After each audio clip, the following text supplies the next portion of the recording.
So hello Afnan, once again a very good morning to you.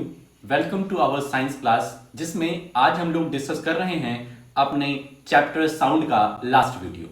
आज ये अपना chapter complete हो जाएगा। जितने भी कंटेंट हैं इसमें वो आज हम लोग यहाँ पर कंप्लीट करेंगे। तो पूरी तरीके से कंसंट्रेट होइए जिससे सारे टॉपिक आप शाम को अच्छे समझा सकें। जैसे कल रिवर्बरेशन में आपको बड़ी दिक्कत हुई और जो एक्सप्लेनेशन करके भेजे हैं वो भी गलत है, तो वीडियो को दोबारा देखिए और वापस से उसको समझ करके शाम को बताइए। ठीक है, तो चलते हैं आज हमें क्या डिस्कस करना है उसकी तरफ।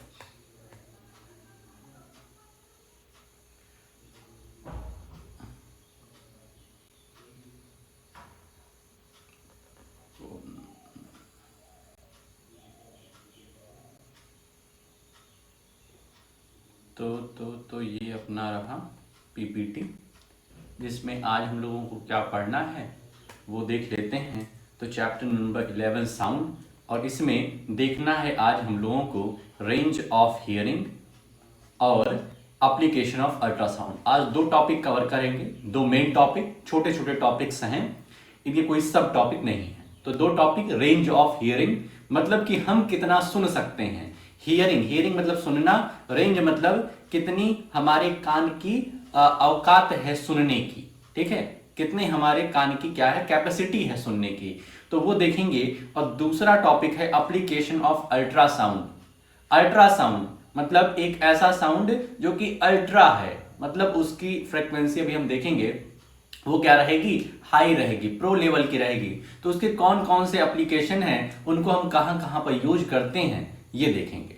तो चलते हैं अपने एनसीईआरटी की तरफ और देखते हैं अपने चैप्टर के इस टॉपिक को, रेंज ऑफ हियरिंग। ठीक है, लाइन बाय लाइन चलते हैं, सब चीजों को डिस्कस हम यहां पर करेंगे। ठीक बात।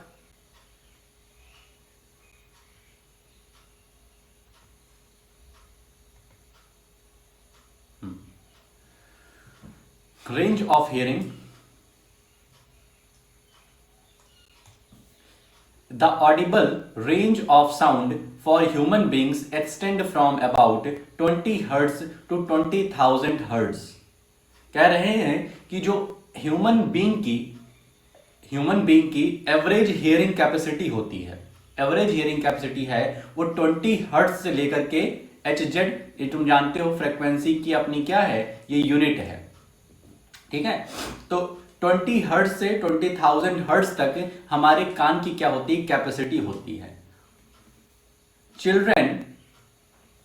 Children under the age of 5 and some animals such as dogs can hear up to 25 kilohertz. कह रहे हैं कि जो हमारे कुछ एनिमल्स होते हैं या फिर जो बच्चे हैं जो 5 साल के नीचे होते हैं, उनकी कैपेसिटी कुछ ज्यादा होती है। नॉर्मल ह्यूमन बीइंग की 20 हर्ट्ज से लेकर के 20,000 हर्ट्ज तक होती है। ठीक है, 20,000 हर्ट्ज मतलब हो गया 20 किलो हर्ट्ज। ठीक है, 20 किलो हर्ट्ज। लेकिन कह रहे हैं जो हमारे ये कुछ एनिमल्स हैं और children under the 5 years of age, उनकी कैपेसिटी कितनी, 25 किलो हर्ट्ज तक वो सुन सकते हैं, मतलब 25,000 हर्ट्ज तक उनकी हियरिंग कैपेसिटी होती है। As people grow older, their ears become less sensitive to higher frequencies. जैसे जैसे लोग बड़े होते रहते हैं उनकी जो कान की सेंसिटिविटी रहती है वो लेस होती रहती है, वो कम होती रहती है, कैपेसिटी डाउन होती रहती है। Sounds of frequencies below 20 hertz are called infrasonic sound और इंफ्रासाउंड। इसको भाई अंडरलाइन कर लो और इसको लिख लेना। एक पहले लिखोगे, पहली लाइन लिखोगे, the Audible range of sound for human beings extends from about 20 hertz to 20,000 hertz। और दूसरा लिखोगे sound of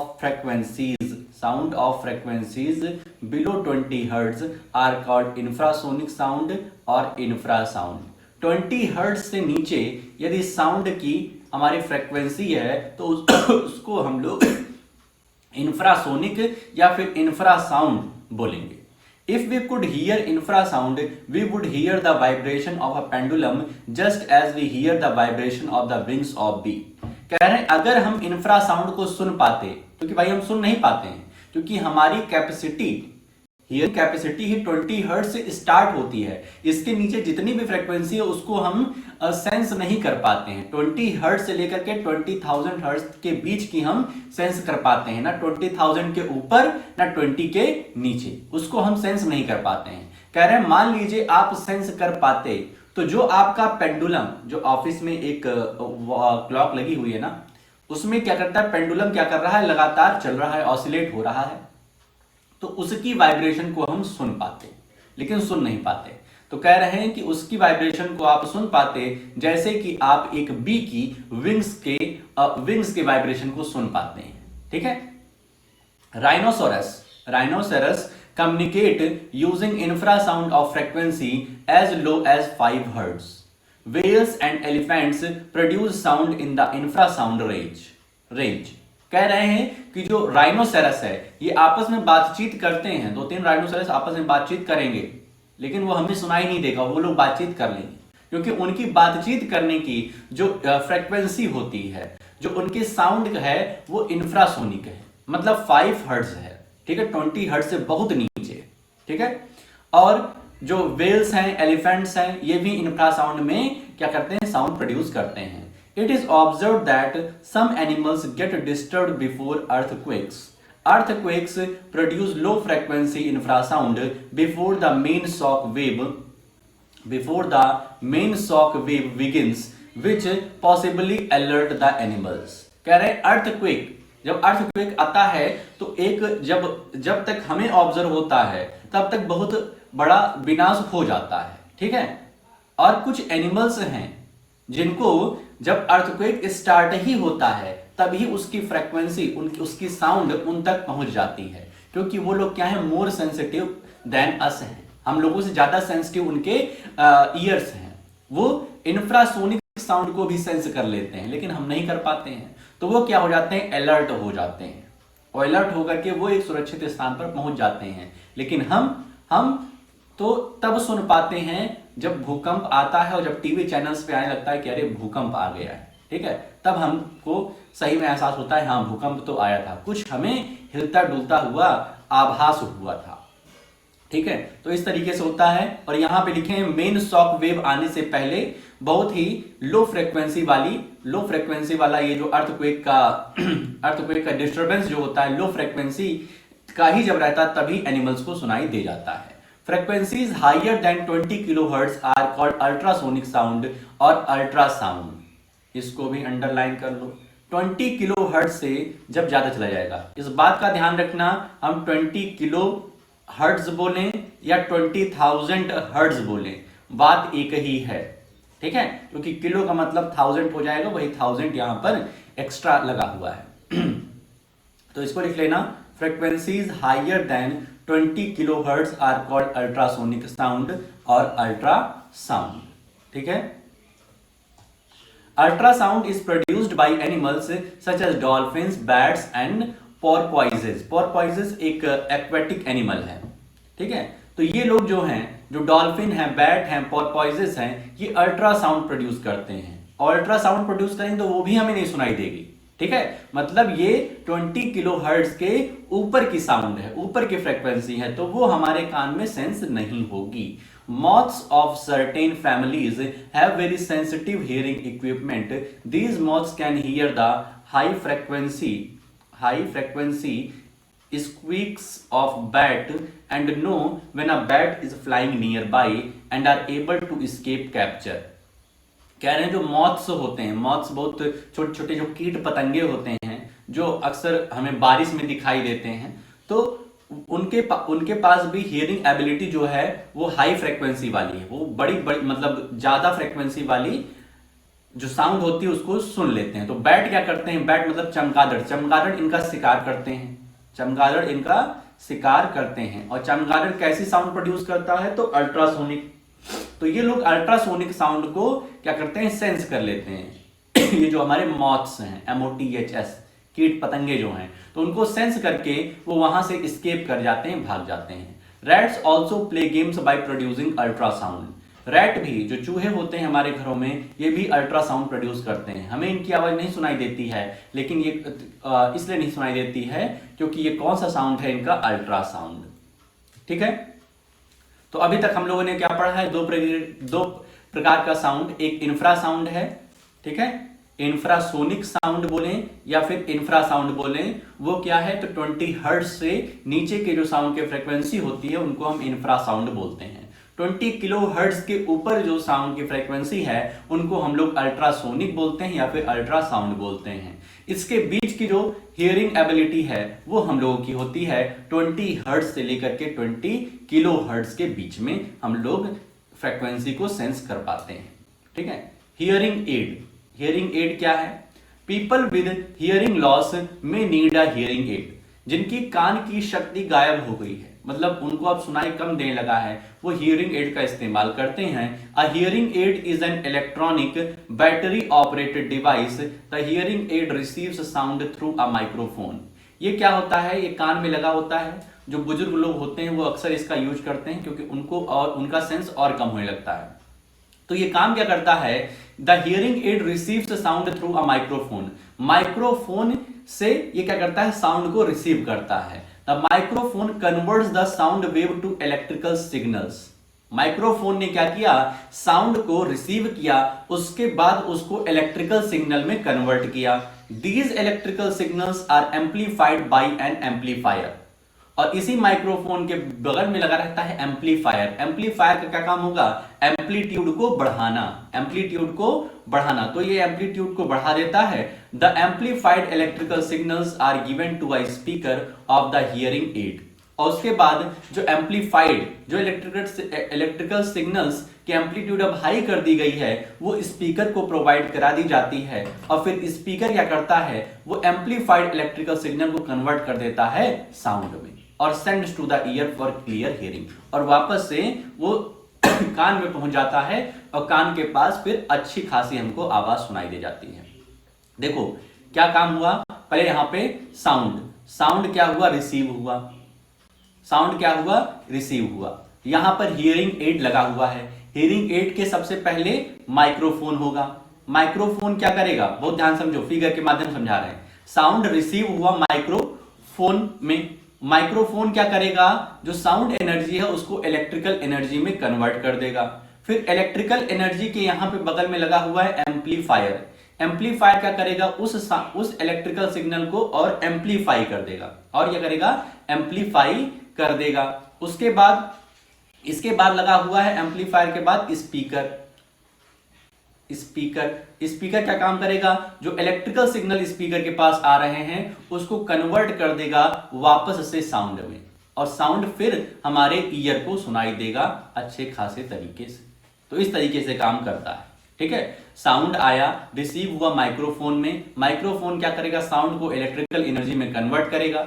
उसके बगल में लगा है एम्पलीफायर, एम्पलीफायर इलेक्ट्रिकल सिग्नल्स को और एम्पलीफाई कर देगा, उसकी एम्पलीट्यूड को बढ़ा देगा। उसके बाद वो स्पीकर को देगा, स्पीकर काम करेगा इलेक्ट्रिकल सिग्नल को वापस से साउंड एनर्जी में कन्वर्ट करने का, और फिर वो ईयर को सुनाई देगा कि हाँ क्या बोला जा रहा है।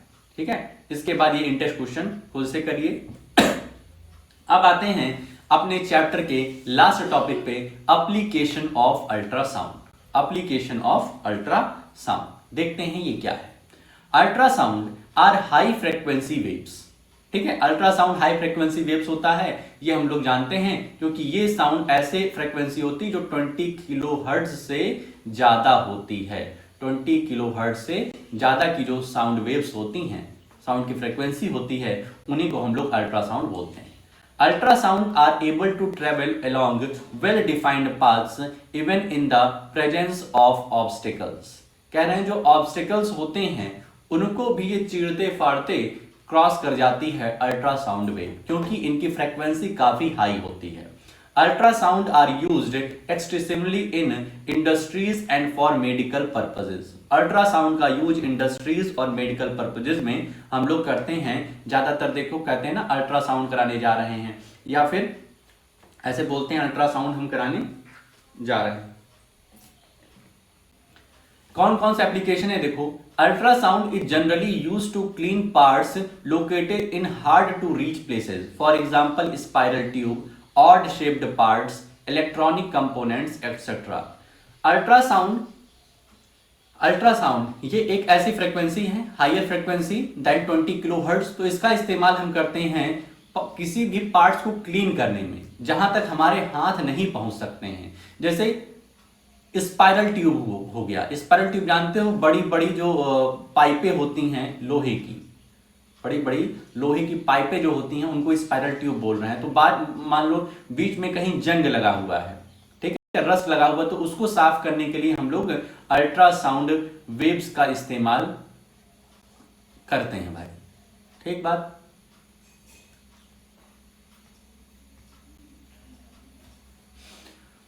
Spiral tube, odd shaped part, electronic component, ठीक है। ऑड शेप्ड पार्ट ये यही मतलब जितने भी हमारे मेटल्स वगैरह होते हैं जो थोड़ा सा बहुत मुड़े मुड़े होते हैं जहां पर हमारे हाथ पहुंच नहीं सकते हैं, तो इस अल्ट्रासाउंड वेव का हम इस्तेमाल करके, अल्ट्रासाउंड फ्रीक्वेंसी का यूज करके उसके रस्ट को, उसके जो डस्ट पार्टिकल्स वगैरह उसको अलग करते हैं। Objects to be cleaned are placed in a cleaning solution and ultrasonic waves are sent into the solution। जिन ऑब्जेक्ट्स को हमें क्लीन करना है सबसे पहले उसको एक सोल्यूशन में डालते हैं, क्लीनिंग सॉल्यूशन में, और उसके बाद अल्ट्रासोनिक वेव को उससे पास कराते हैं। तो अल्ट्रासोनिक वेव बहुत ही हायर फ्रीक्वेंसी की होती है और जाकर के उनके डस्ट पार्टिकल को अलग करती है। Due to the high frequency, the particles of dust, grease and dirt get detached and drop out. The object thus get thoroughly cleaned। और इससे क्या होता है, जब इतनी हायर फ्रीक्वेंसी की वेव उसके अंदर जाती है तो जितने भी डस्ट पार्टिकल हैं, ग्रीस हैं, डस्ट हैं, ये सब क्या होते हैं, ये सब उससे अलग हो जाते हैं। Ultrasound can be use to detect cracks and flaws in metal blocks. Ultrasound wave की मदद से हम लोग क्या कर सकते हैं, किसी मेटल ब्लॉक, मतलब मेटल है उसके बीच में कहीं पर क्या है, कुछ मतलब होल वगैरह है, कोई फ्लॉज है, कोई कमी है, तो उसको हम अल्ट्रासाउंड से पता कर सकते हैं कि क्या मेटल में कोई क्रैक है कि नहीं है, क्योंकि क्रैक होगा तो ये कमजोर मेटल होगा। ठीक है, यहां पर देखो लिखा भी हुआ है,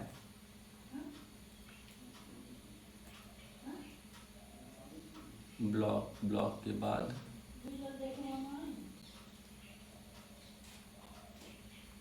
in construction of big structure like buildings, bridges, machines and also scientific equipment, the cracks or holes inside the metal blocks which are invisible from outside reduces the strength of the structure।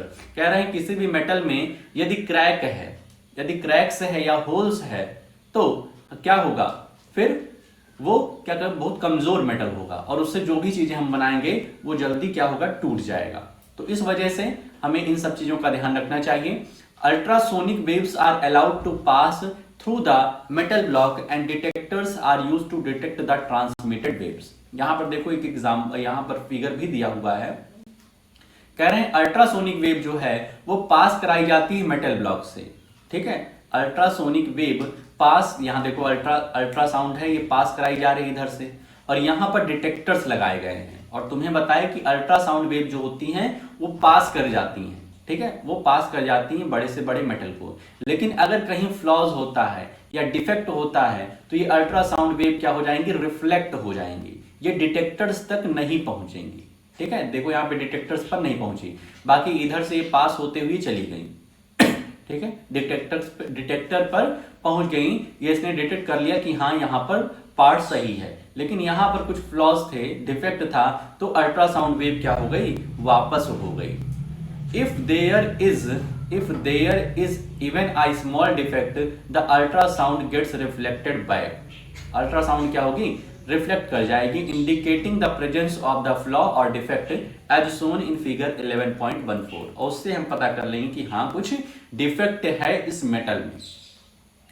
Ordinary sound of longer wavelengths cannot be used for such purposes as it will bend around the corners of the defective location and enter the detector।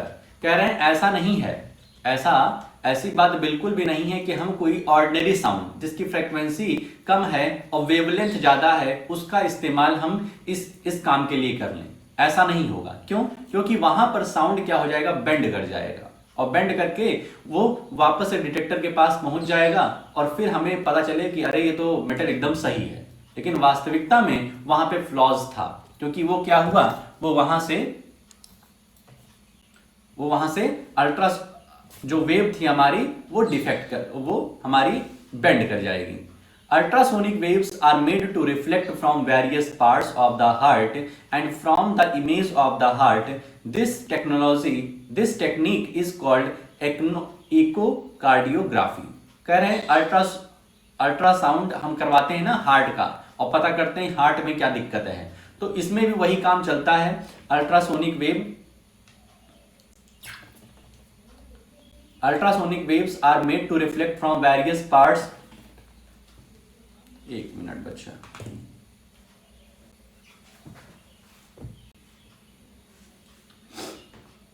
Ultrasonic waves are made to reflect from various parts of the heart and form the image of the heart. ठीक है, ultrasonic wave जो है वो मतलब जैसे heart है shape, heart का यहाँ पे हम एक ऐसे ही शेप बना देते हैं। ठीक है, ये एक वर्चुअल हार्ट है, ठीक है, रियल वाला हार्ट नहीं है। तो इसमें क्या होती है, जैसे अल्ट्रासोनिक वेव इससे पास हो रही है, तो जहां भी डिफेक्ट होगा वहां से अल्ट्रासाउंड वेव पास नहीं होगी। ठीक है, वहां से रिफ्लेक्ट कर जाएगी। तो इससे डॉक्टर्स को पता चल जाता है कि हार्ट में इस जगह पर कोई दिक्कत है। ठीक है, इस टेक्निक को कहते हैं echocardiography. Ultrasound scanner is an instrument which uses ultrasonic waves for getting images of internal organs of the human body. और अल्ट्रासाउंड वेव का हम इस्तेमाल करते हैं। ठीक है, अब जैसे हार्ट हो गया या लंग्स हो गया या फिर और भी जितने अंदर वाले पार्ट हैं, हमारे यूट्रस हो गया। ठीक है, तो इन सब में हम डायरेक्टली नहीं पहुंच सकते, डॉक्टर्स इसका डायरेक्टली इलाज नहीं कर सकते, तो ये अल्ट्रासाउंड की हेल्प से ही इलाज होता है।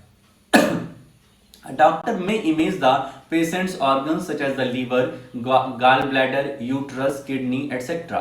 ठीक है, इन सब का ये जितने भी ऑर्गन्स हैं, जैसे लीवर हो गया, गाल ब्लैडर हो गया, यूट्रस हो गया, किडनी हो गया, तो इन सभी का डॉक्टर सीधे डायरेक्ट तरीके से इलाज नहीं कर सकते। इनको पहले पता होना चाहिए कि कहां पर दिक्कत है, तो ये अल्ट्रासाउंड का यूज करके पता करेंगे।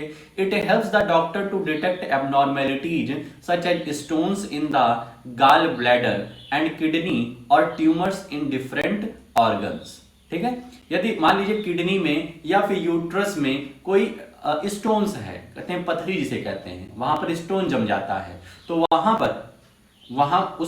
पर पत्थर है, ये बात यही अल्ट्रासाउंड से डिटेक्ट होती है, और जब डिटेक्ट हो जाती है फिर वो अपना इलाज करते हैं। ट्यूमर्स मतलब क्या होता है, गांठ बन जाना।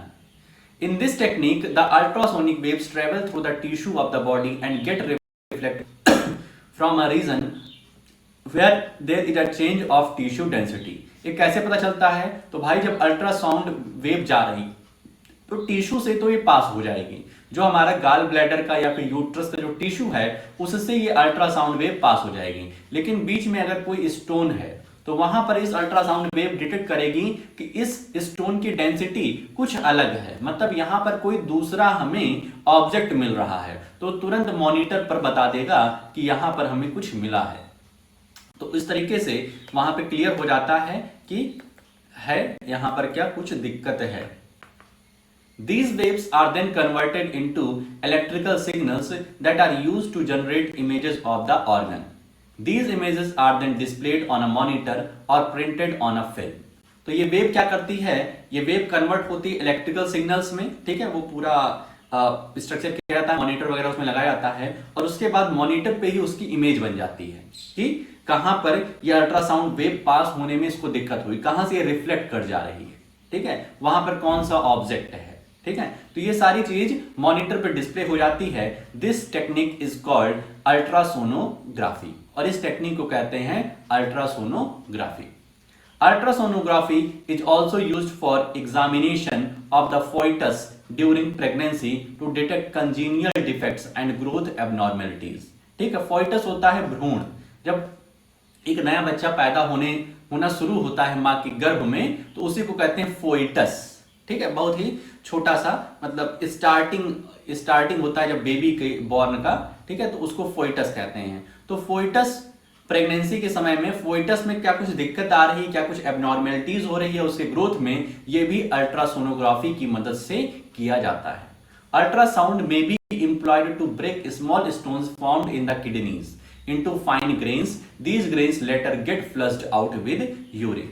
और कह रहे हैं अल्ट्रासाउंड वेव जो होती है ये इतनी पावरफुल होती है कि अगर छोटे मोटे स्टोन होते हैं तो उनको छोटे छोटे ग्रेन्स में, छोटे छोटे दाने में डिवाइड भी कर देती है। अल्ट्रासाउंड वेव की बहुत ताकत होती है, तो वो छोटे छोटे वेव्स को, छोटे जो हमारे छोटे स्टोन्स हैं उनको ग्रेन्स में, उनको छोटे छोटे दानों में डिवाइड कर देगी, और वो छोटे इतने दाने छोटे हो जाएंगे कि वो ग्रेन्स क्या हो जाएंगे, फ्लश हो जाएंगे यूरिन के साथ। यूरिन के साथ वो जो हमारे पथरी का रूप ले रहा था स्टोन्स, ठीक है, वो बाहर निकल आएगा। तो इस तरीके से हमारा ये चैप्टर यहाँ पर खत्म होता है। तो अब तुम्हारा काम क्या रहेगा भाई कि जितना आज हमने पढ़ाया है उसकी एक अच्छी से रीडिंग कर लेना, प्लस जो भी अंडरलाइन कराया है उसको अपनी कॉपी में लिख लेना, और इंटरेस्ट क्वेश्चन कॉपी में कर लेना। जो भी दिक्कत बनती है उसको अंडरलाइन करके शाम को पूछ भी लेना, ठीक है। तो आज के लिए अपने इस वीडियो में हम लोग इतना ही रखते हैं, मिलते हैं नेक्स्ट वीडियो में। ओके।